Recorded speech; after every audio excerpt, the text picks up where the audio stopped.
What is the optimal exercise timing for weight loss? Is it better to exercise in the morning or the evening, before breakfast or after breakfast? There was a Nobel Prize-winning exercise physiologist who said he always ran a mile every morning before breakfast. Was he right? Let's find out. More than a dozen experiments have been published comparing the amount of fat burned in a fasted versus fed state, and every single one found more fat was burned on an empty stomach.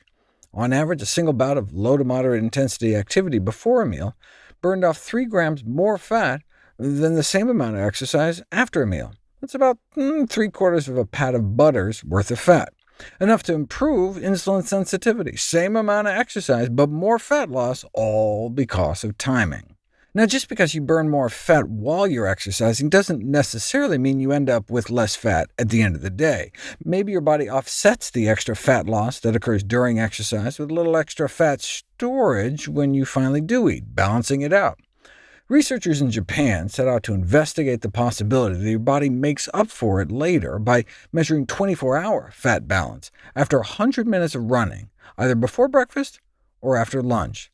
On the exercise after lunch day, they burned a total of 608 calories of fat over the course of that day. In contrast, in the exercise before breakfast days, in the same 24-hour period, they burned through nearly 90% more, 1,142 calories of straight fat.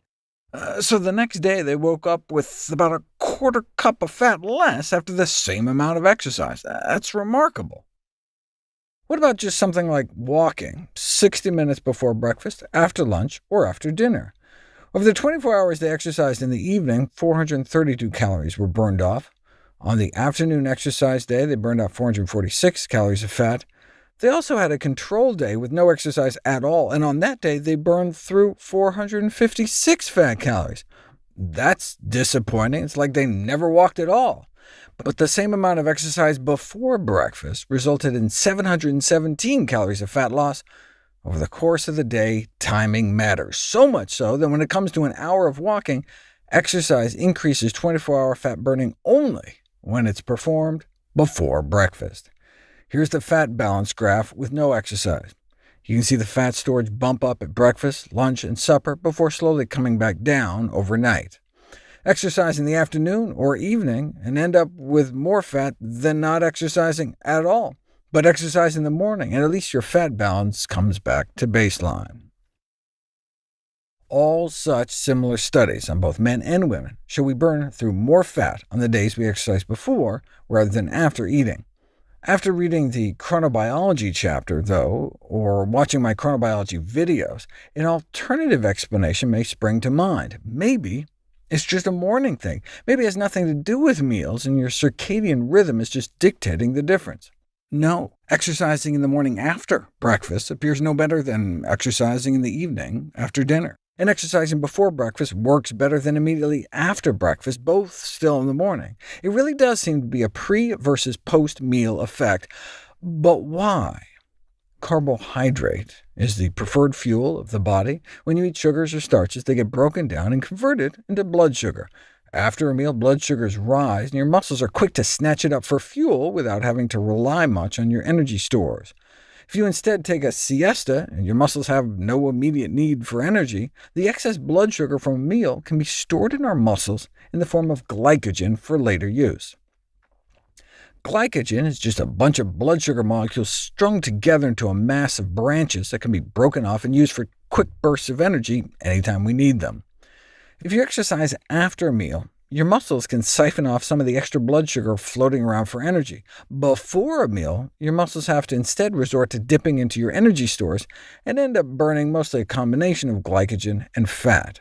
That explains why you burn more fat during fasted exercise, but what about all the extra fat burned throughout the rest of the day?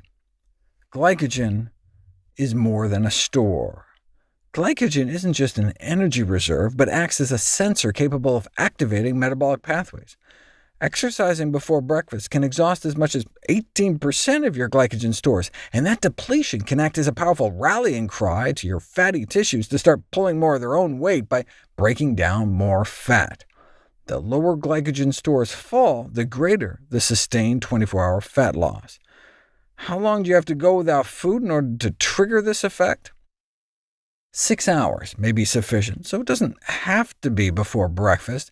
If you timed it right, you could exercise before a late lunch, or if you had an early enough lunch, maybe before dinner when you get home from work.